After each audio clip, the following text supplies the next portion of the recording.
상류대학니까야 함께 보고 있습니다. 9번째 숲 상류따 1.108 일개움.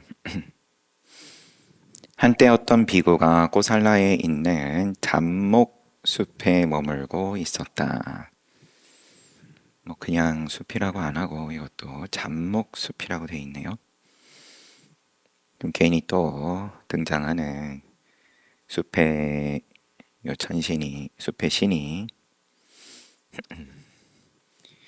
격이 또 높은지 낮은지 다 분별이니까. 여튼 잡목숲이에요. 비구는 오후에 휴식을 취하면서 잠자고 있었다. 그때 그 잡목숲의 신이 그 비구를 연민하고 이익을 주기 위해서 그 비구를 자극하려고 다가가서 개송으로 일어나세요 비구여, 어찌하여 잠을 자나요? 잠을 자면 그대에게 무슨 이익이 있나요? 화살을 맞아 괴로운 고통 속에서 잠이 웬 말인가요? 죽어가고 있다. 늙고 죽고 이야기 돼 있는데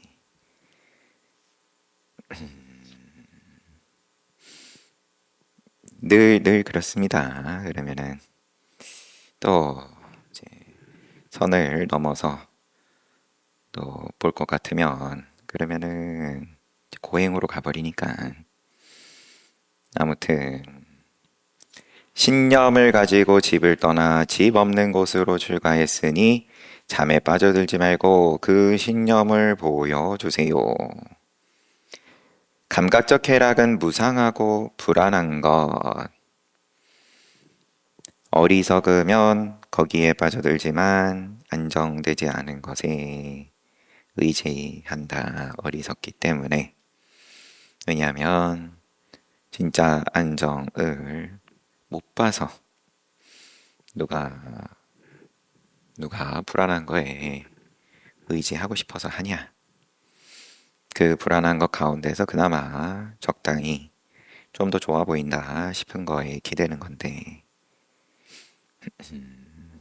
어리석다라고 입에 올리려면 그러면은 내 거는 안정하다, 무너지지 않는다, 그래야 또 책임을 지는 소린데, 이 잡목의 숲의 신이 뭐 어떠할란지 여하튼 속박에서 벗어나 집착하지 않는 출가자를 어떻게 괴롭히리요? 욕망과 탐착을 조복하고 무명을 벗어나서 청정한 지혜를 갖춘 출가자를 어떻게 괴롭히리요?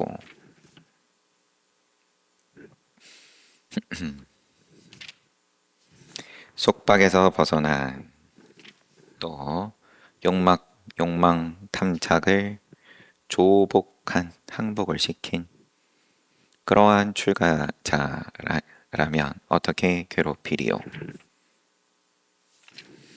명으로 무명을 깨고 번뇌를 멸진하여 슬픔과 근심이 없는 출가자를 어떻게 괴롭히리요?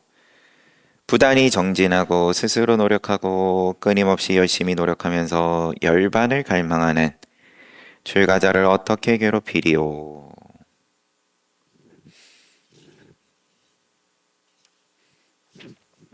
109. 이것은 이렇게 끝났네요. 한때 까사빠고따 존자는 구체적으로 이름이 나오고 고살라에 있는 어느 잡목숲에 머물고 있는데, 까사빠고따 존자는 오후에 휴식을 취하면서 어떤 사냥꾼을 훈계했다.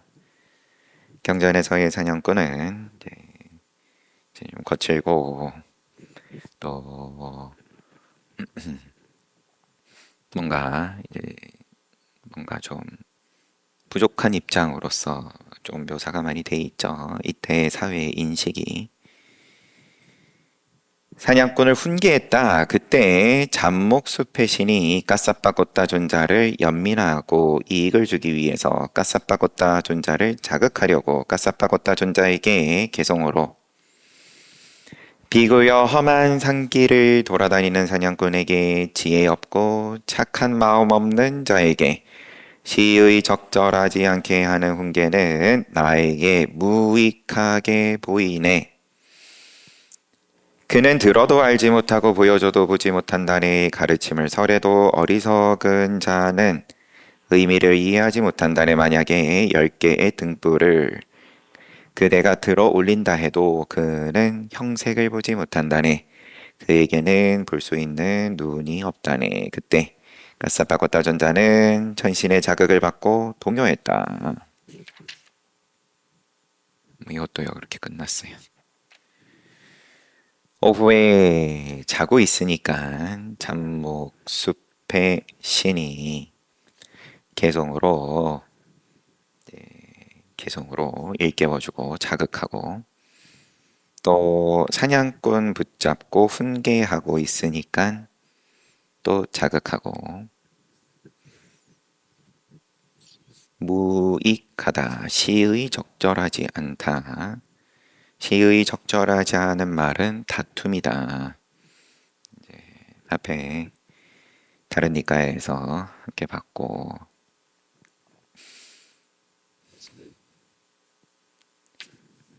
110 홍련 붉은 연꽃 한때 어떤 비구가 꼬살라 있는 잡목숲에 머물 때 그 비구가 탁발하고 돌아와서 식사를 하고 연못에 들어가 홍련 향기를 맡았다. 그때 잡목숲의 신이 또 물에서 자란 이 홍련을 주지 않았는데 향기를 맡는군요. 이것은 일종의 도둑질이라오.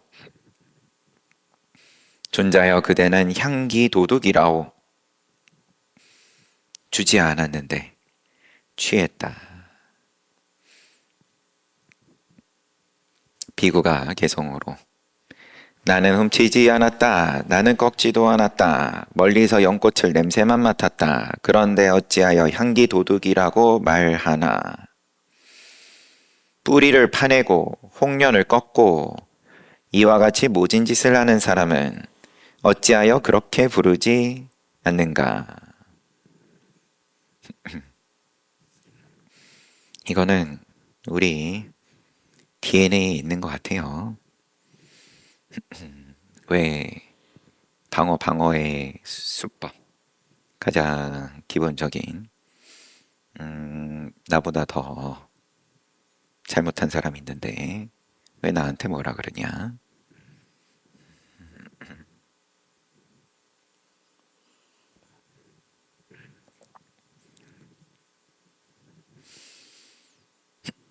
억울하다 이거죠. 비구가 또 뭐 무작정 억지만으로 들리는 것도 아니기도 하고 계율을 이제 세부 항목까지 속속들이 알지는 못하지만 이런 부분도 또 있겠죠. 그러면 제 꽃을 파내고 꺾고 이제 이런 것에 대해서는 그 많은 계율이 있고 향기 맡는 것 가지고 그 많은 계율은 아마도 없겠죠.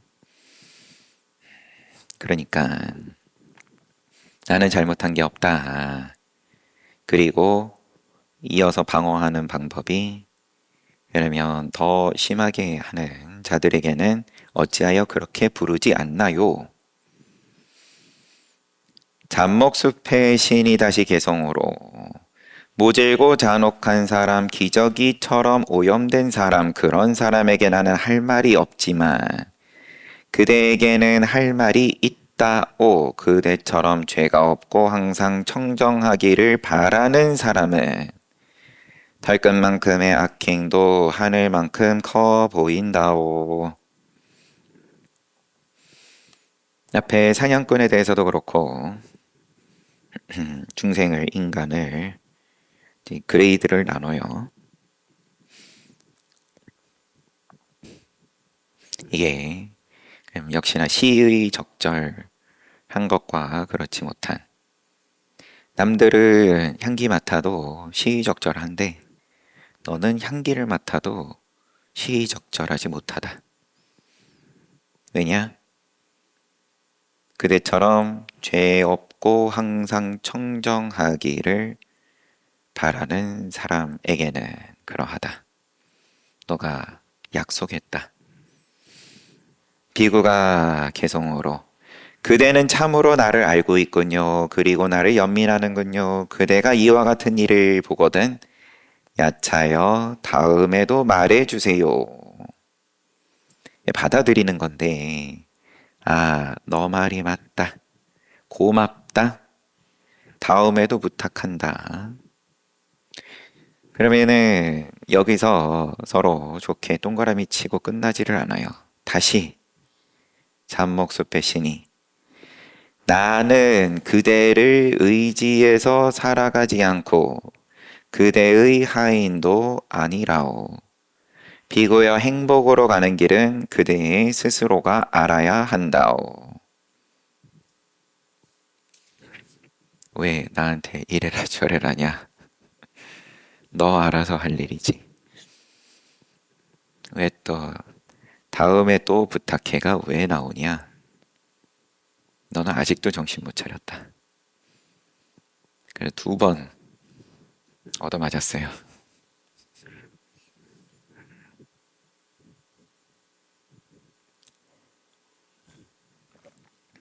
인상적인데.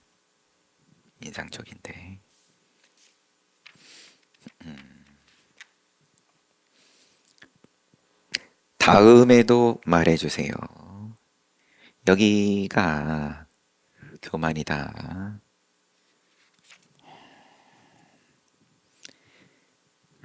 엄격합니다. 마찬가지입니다. 향기 맡는 것. 다음에도 말해달라. 너는 왜 그렇게 뻔뻔하냐? 너가 정말로 스스로 그러면 잘못이라 생각했을 것 같으면 그것도 안 붙는다. 그것도 너가 스스로에 대한 방어를 돌려서 하는 소리다. 모든 이런 말들이 그렇다라는 게 아니라 행간에 그게 보였으니까 이야기를 해준 거겠죠. 또 제10 야차 쌍였다. 111 인다까. 세종께서 인다까 야차가 사는 라자가의 인다꽃다 산에 머무실 때 인다까 야차가 세존에게 다가와서 개성으로 말을 걸었다. 이 야차 부분은 사실 조금 명확하지가 않습니다. 왜냐하면 앞에서 천신이 와서 이야기를 하는 것에 세존께서였는지 비구였는지 야차여라고 호칭을 할 때가 있었고, 방금 본 숲의 시인에 대해서도 야차여라고 호칭을 하고, 그러면 지금 따로 이렇게 묶여 있는 야차 상교따에 여기에 등장하는 야차와 뭐 얼마나 같은지 다른지 여하튼, 그래서 적당히 보고 있습니다.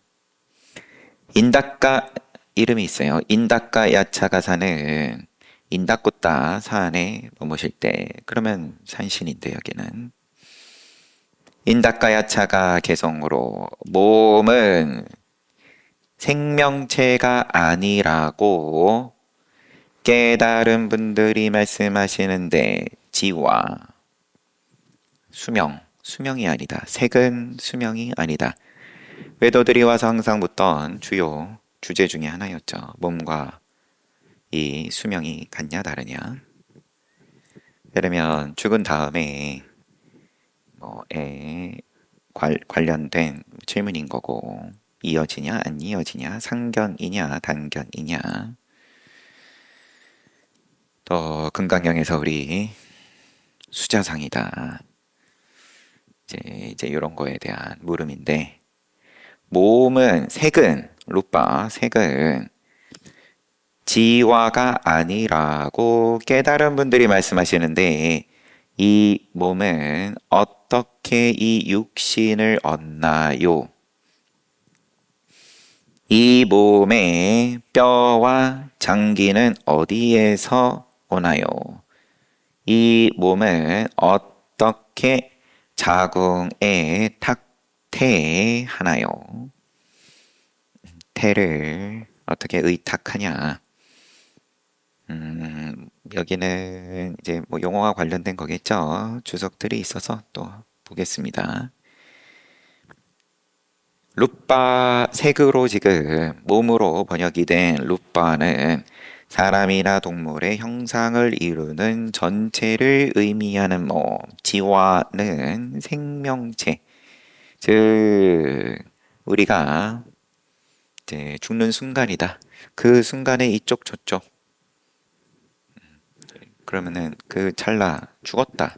그럼 생명은 다 했으니까 생명이 없고 몸은 있고 그래서 이제 구분을 짓는 거죠. 지금 루빠와 지화. 이들을 물질과 영혼으로 번역하는 경우가 허다한데 이것은 잘못된 번역이다 라고 번역하신 전문가께서 물질과 영혼의 개념으로 우리가 보통 심신 이렇게 봐가지고는 그러면은 잘못이다. 이 개성은 생명체가 아닌 몸이 어떻게 자궁에 붙어서 뼈와 장기를 지닌 몸뚱이가 되는가를 묻고 있다. 또 그 다음 거에 대한 주석. 이 몸은 어떻게 육신을 얻나요? 뭐 여기에서의 육신이라 함은 생명이 없는 육신을 의미한다. 이런 의미에서 죽은 몸 내지는 생명 돋기 전의 몸, 시신을 의미하기도 한다. 요 단어는 그 다음 구절에 대해서 주석. 뼈를 의미하고 간을 의미하고 또 덩어리를 의미하고 그런데 여기서는 그냥 장기라고 번역을 했다라는 설명인 거고 마지막 구절 이 몸은 어떻게 자궁에 탁태하나요? 당시의 윤회설에 의하면 생명체가 모태에 탁태하여 새로운 세상에 태어난다. 그런데 생명체가 아닌 몸이 어떻게 모태에 탁태하며 뼈와 장기를 지닌 몸뚱이를 지니고 세상에 나오는가를 묻는 거다. 몸이 하나였다가 어떻게 둘이 되냐? 글쎄, 생물학에 대한 질문일란지.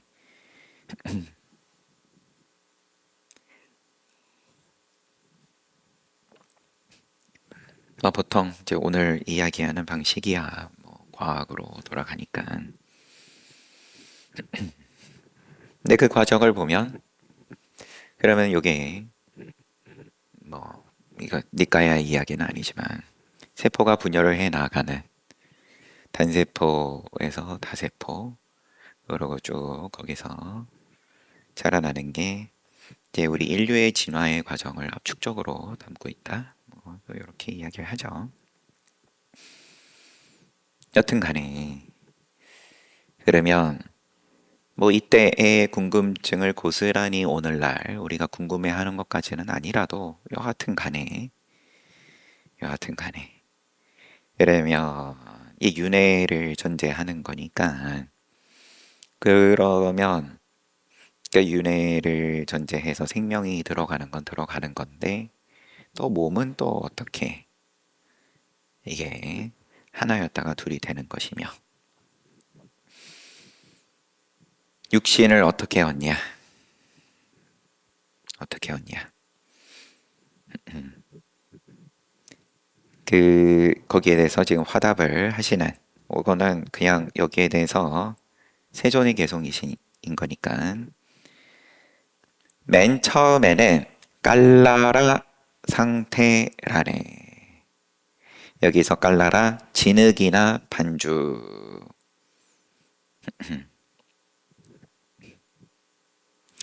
어떤 형태를 취하지 않고 유동적인 상태에서 시작하여서 우리의 몸이 구체적인 형태를 잡아가는 과정을 이 개성이 보여준다라고 주석으로.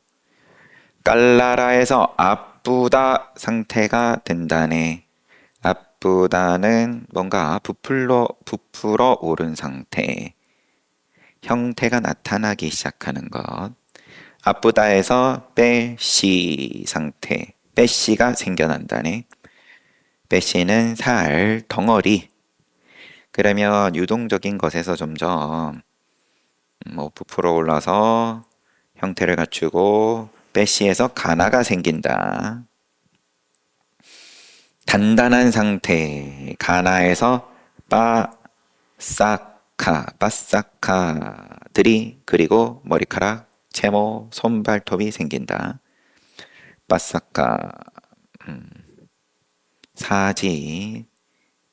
사지를 말한다. 바싹카는 손발, 아니 팔다리. 어머니가 태아를 위해 음식을 먹고 마시며 모태에 있는 사람은 그곳에서 그것으로 살아간다네.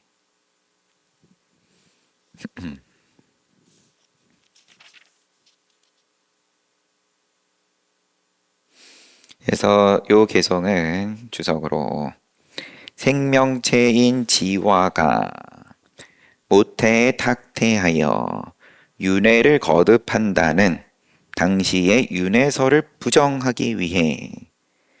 그러면은 수자상을 부처님께서 이제 깨는 개성이다 이거죠. 사람의 몸은 어머니 몸속에서 어머니가 먹는 음식에 의존하여 여러 가지로 상태의 변화를 겪으며 성장한다는 것을 이야기하신 거다. 여튼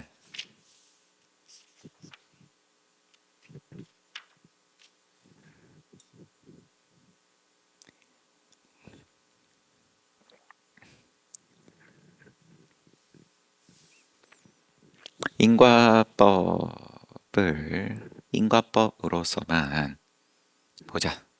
이제 그런 뉘앙스로 지금은 좀 보입니다. 그래서 과학으로 말씀하신 거다. 그냥.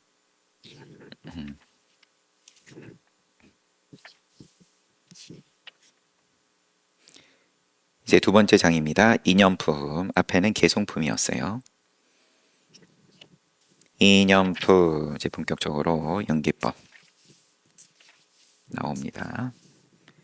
제12 인연상뇨따 2.1 설법. 세종께서 사와띠 제따와나 아나따 빈띠가 사원에 머무실 때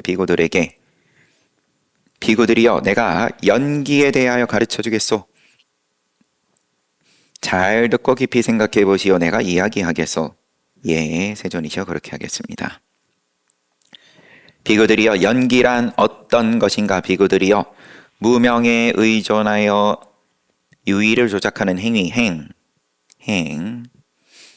있고, 무명에 의존하여 행이 있고 유의를 조작하는 행위에 의존하여 분별하는 마음 식이 있고, 식에 의존하여 이름과 형색 명색이 있고, 무명, 행, 식, 명색.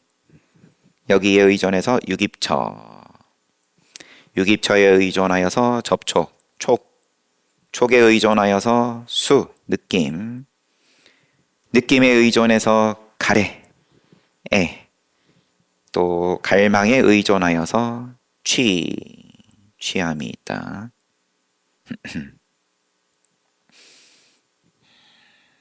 요거 이제 한자 갑골문까지 거슬러 올라가는데 쥐자가 귀자 옆에 붙은 건데, 옛날에 전쟁 나면 자기의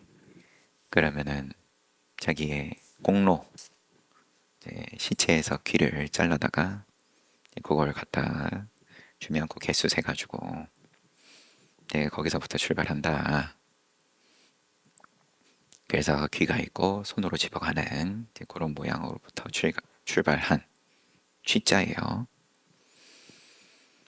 취에 의존해서 유, 있을 유 존재로 또 번역을 하는 유에 의존해서 생에 의존해서 노사, 늙고 죽음, 노사, 근심, 슬픔, 고통, 우울, 고뇌, 근심, 슬픔, 고통, 우울, 고뇌가 생긴다. 이렇게 12연기예요. 무명행식, 명색, 유깁, 촉수애, 취유, 생, 노사.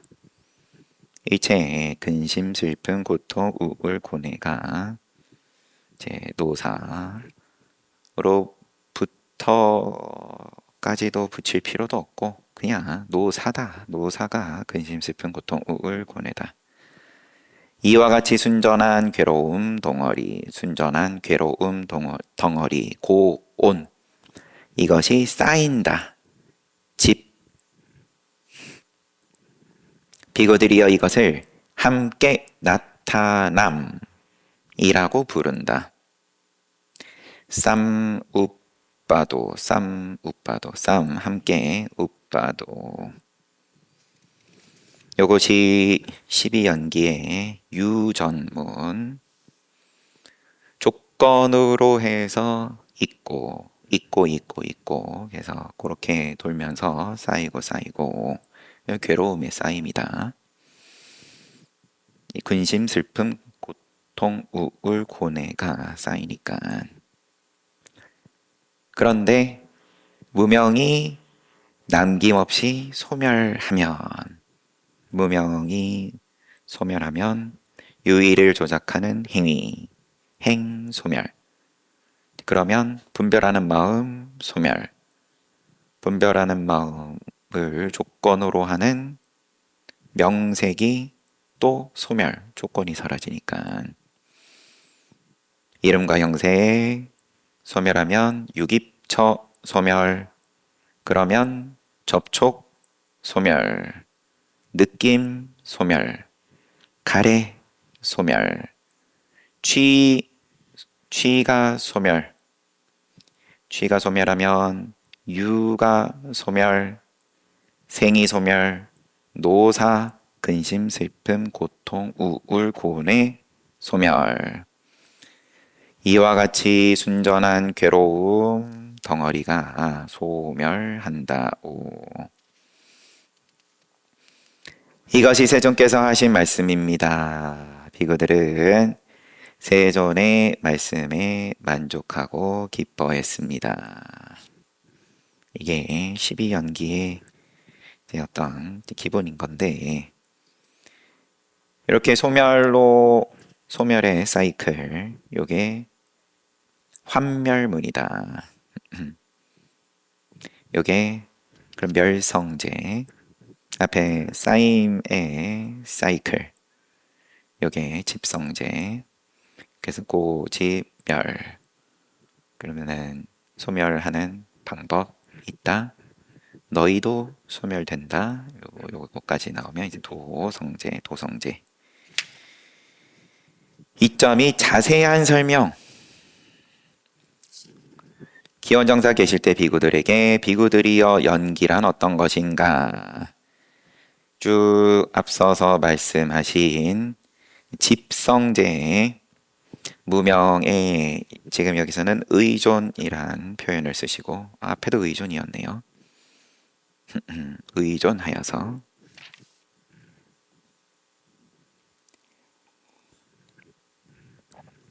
무명에 의존해서 유의를 조작하는 행위가 있고 쭉 해서 노사와 근심, 슬픈 고통, 우울, 고뇌가 생긴다. 이와 같이 순전한 괴로움 덩어리가 쌓인다. 비고들이여 그렇다면 노사란 어떤 것인가? 이제 요 말단부터 하나씩 거슬러 올라가면서 말씀하십니다. 이런저런 중생들의 이런저런 중생의 몸, 중생신에 노쇠가 나타나고 이가 빠지고 주름살이 잡히고 수명이 줄고 지각활동이 쇠퇴하면 존자들이여 이것을 늙음이라 부르고. 지각활동이 쇠퇴한다. 육근이 쇠퇴한다. 이런저런 중생들의 몸에 죽음, 소멸, 파멸, 소실, 사망, 운명, 온들의 파괴, 사체의 매장, 비구들이여 이것을 죽음이라고 부른다. 다 산스크리트 단어가 미세하게 의미가 차이가 있겠죠. 또 워낙 사상이 다양하던 시절이니까 그러면 죽음에 대해서도 뭐 여기서 여기까지는 어떻고 저렇고 사체 매장까지 나오는 걸로 봐서 그냥 죽는 것만으로는 죽음 아니다. 매장까지 가야 죽음이다. 이런 주장이 있으니까 개념을 또 구분을 지은 거겠죠. 이름이 붙은 거고도. 아무튼 간에 요러요러한 것들을 죽음이라고 부른다. 이것이 늙음이고 이것이 죽음이라고 비구들이여 이것을 노사라고 부른다. 비구들이여 생이란 어떤 것인가? 이런저런 중생들의 몸 가운데 계속 중생의 몸, 중생신, 노와 사 그리고 생 다 중생신에서 돌아가는 거예요. 중생들의 몸 가운데 태어남, 탄생, 출현, 출생, 온들의 현현, 입처들의 획득, 비구들이여 이것을 생이라고 부른다.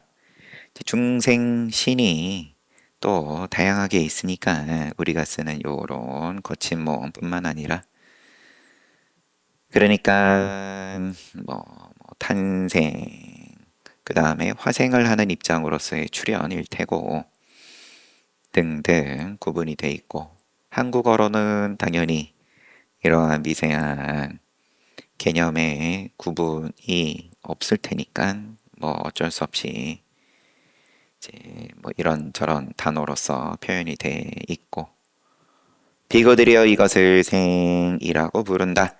비구들이여 유란 그러면 유에 의존해서 그럼 생하는데 생과 노사는 우리 어렵지 않죠.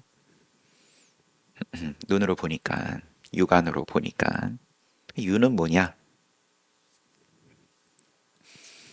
여기서부터 이제 헷갈리기 시작하는 거예요. 비구들이여 유는 세 가지 욕유, 색유, 무색유가 있다. 비구들이여 이것을 유라고 부른다. 여기서는 그냥 세 가지로만 구분하시고 간단하게 넘어가셨습니다. 그래서 욕계, 색계, 무색계를 드러내시는 거기도 하고 그러면은 욕계의 중생 생을 안 했더라도 욕유를 의존함으로써 이제 욕계에서 몸을 받는다. 중생신 욕계의 중생신을 받고 또 늙고 죽고 이렇게 비구들이여 취란 어떤 것인가? 비구들이여 취는 네 가지 욕취, 견취, 계금취, 아어취. 귀 왜 자꾸 주워가려 그러냐? 어떻게 욕취, 견취, 계금취, 아어취 요렇게 있다. 이것을 취라고 부른다 하고 여기서도 끝나지만 아마 뒤에 나중에 또 나옵니다. 앞에 본 니까야에서 우리가 봤었는지 뒤에 나올지 여하튼 비구들이여 갈애란 어떤 것인가? 애를 조건으로 취가 있고 갈애를 조건으로 갈망하니까 자꾸 귀 주워간다. 그리고 쭉 가려는 그것 때문에 유 때문에 이제 생한다. 이렇게 이어지는. 가래란 어떤 것인가 비고들이여 가래의 구조는 6가지 즉 형색에 대한 가래, 소리에 대한 냄새에 대한 맛에 대한 촉감에 대한 인식, 대상에 대한 가래이다. 그래서 색에 성에 색성량 및 촉법 각각에 대한 에 구조가 이러하다. 비고들이여 이것을 갈애라고 부른다. 느낌이란 어떤 것인가? 우리 아는 느낌은 즐거운 느낌, 괴로운 느낌, 그리고 평정심, 즐겁지도 괴롭지도 않은 느낌. 여기서는 6가지로 말씀하세요. 느낌의 구조. 한자로는 이제 신을 붙이네, 몸신자. 앞에 에의 구조, 가래의 구조는 에, 신. 느낌의 구조, 수, 신. 6가지다. 시각 접촉에서 생긴 느낌. 그러면 안, 촉, 생, 수. 안, 촉, 생, 수. 눈으로 더듬어 가지고 생한 느낌이다. 생긴 느낌이다. 귀로 더듬어서 코, 혀, 몸, 마음으로 더듬어서 촉해서 생긴 느낌이다. 이렇게 구조가 이러하다. 6가지다. 이것을 느낌이라고 부른다. 비고들이여 접촉이란 어떤 것인가? 촉은 촉시는 접촉 구조는 6가지다. 시각 접촉, 청각 접촉, 후각 접촉, 미각 촉각, 의식 접촉, 색, 성량, 및 안, 이, 비, 설, 신, 의, 촉입니다. 정정. 이것을 접촉이라고 부른다. 각각에 대해서 구체적으로 말씀을 해주시는 것이 구조를 보여주신다. 육입처란 어떤 것인가? 안입처, 이입처, 비입처, 설입처, 신입처, 의입처. 이것을 육입처라 부른다. 비구들이여 이름과 형색이란 어떤 것인가? 명색이란 어떤 것인가? 비구들이여 벌써 여기까지 거슬러 왔어요. 명색. 비구들이여 느낌, 관념, 의도, 접촉, 숙고. 비구들이여 이것을 이름이라 부른다. 이름이란 수, 그리고 상, 의, 촉, 숙고는 지금 한자로는 작의라고 일으킨, 만든 그러한 뜻, 숙고. 그러니까 우리 초선 사유와 숙고가 있는, 그럼으로써 불선업을 멀리하는, 거기에서 행복을 느낀다. 불선업을 멀리 하겠다라는 작의 뜻을 일으켜서,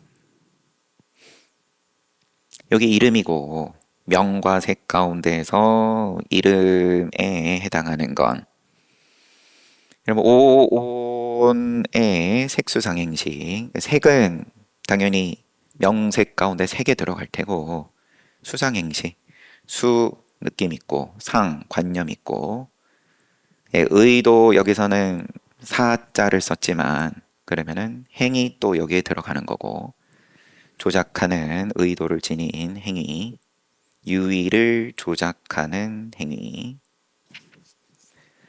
그리고 그러면 이제 여기서는 촉과 숙고, 접촉과 숙고로, 그럼 적당히 요 가운데 어떤 거는 그러면 둘 다 식일 수도 있고, 여튼 초까지 들어가요. 그런데 비구들이여 이것을 이름이라고 부르고 사대와 색은 뭐냐? 지수와풍 사대와 사대를 취하고 있는 형세. 뭐 거친 비유겠지만 사대면은 레고 블록들이고 취하고 있는 형색은 도면이고 그럼 설명서. 레고 블록들을 요렇게 조합하면은 마지막에 짜잔. 그것까지가 색이다. 의도를 지니고 그 색을 우리는 대상을 접촉하니까 의도와 접촉 요거까지 묶어가지고 행으로 보는 것이 맞을 것 같습니다. 우선 오온으로서 여기 명 이름과 형색 가운데서 이름 부분을 오온으로서 보자면 아무튼 비구들이여 이것을 형색이라고 부른다. 이름은 이와 같고 형색은 이와 같다. 그러니까 우리가 바깥 대상을 보고 찰나에 저거는 그러면은 사과다. 빨간 사과만 알다가 그러면은 초록색 사과도 있구나. 그럼 이 개념이 추가가 되고 내지는 보완이 되고 이제 요 이름이라고 이름하는 말 그대로 이름이라고 우리가 부르는 요 과정에는 그러면은 그 사과를 촉한 거고 그러고 거기에 관념, 개념을 붙이고 거기에 또 느낌도 붙는 거고 사과 좋아하는 사람은 또 맛있다, 좋아한다 이런 느낌. 숫고도 당연히 붙는 거고 숫고. 이러한 것을 아울러서 결국은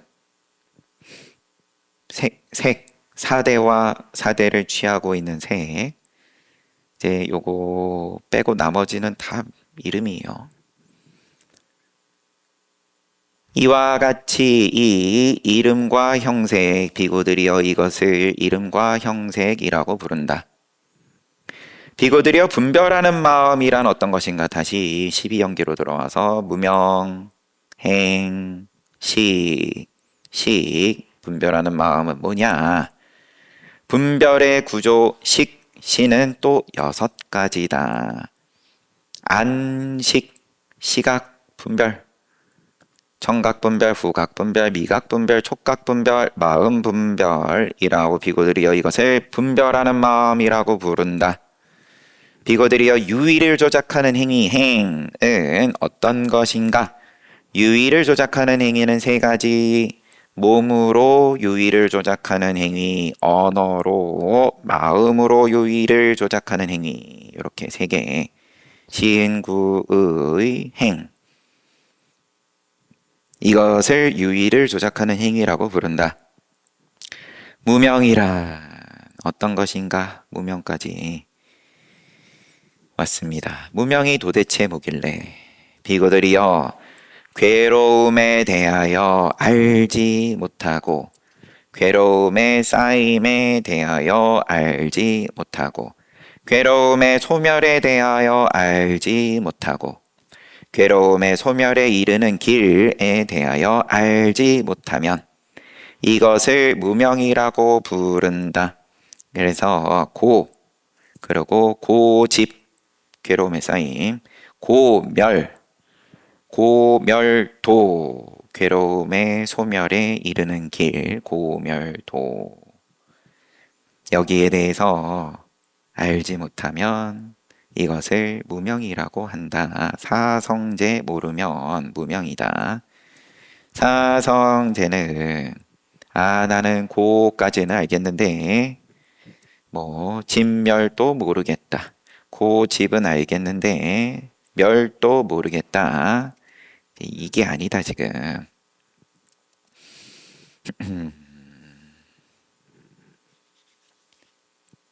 나눠가지고 말씀하셨지만 알면 아는 거고 그냥 모르면 모르는 거다.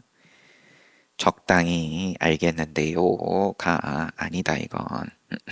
그러면 사실은 모르는 거다.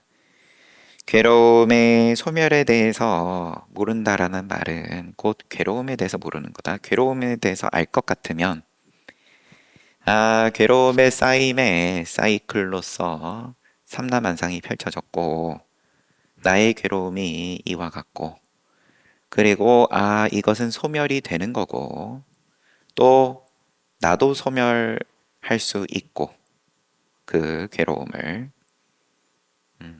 다 아는 거다. 괴로움을 안다라 함은 비구들이여 이와 같이 무명에 의존하여서 유의를 조작하는 행위가 있고 또 의존하여서 쭉 생이 있고 생에 의존하여서 노사, 근심, 슬픔, 고통, 우울, 고뇌가 생긴다. 이와 같이 순전한 괴로움 덩어리가 쌓인다. 그렇지만 무명이 남김없이 소멸하면 쭉 근심, 슬픔, 고통, 우울, 고뇌가 소멸한다. 이와 같이 순전한 괴로움 덩어리가 소멸한다. 그래서 12연기와 그 또 각각에 대한 구조를 여기서는 그 구조는 다 안이비설신의 로서 이제 말씀을 해 주셨습니다. 재미있어요. 이러면 또 곤란하긴 하지만 집착이고 괴로움이고 여하튼 모르면 모르는 대로 또 그러면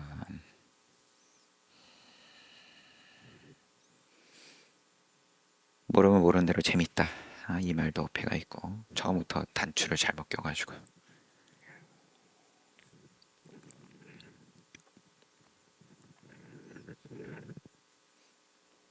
잘 봤습니다. 쉬었다가 정진합시다.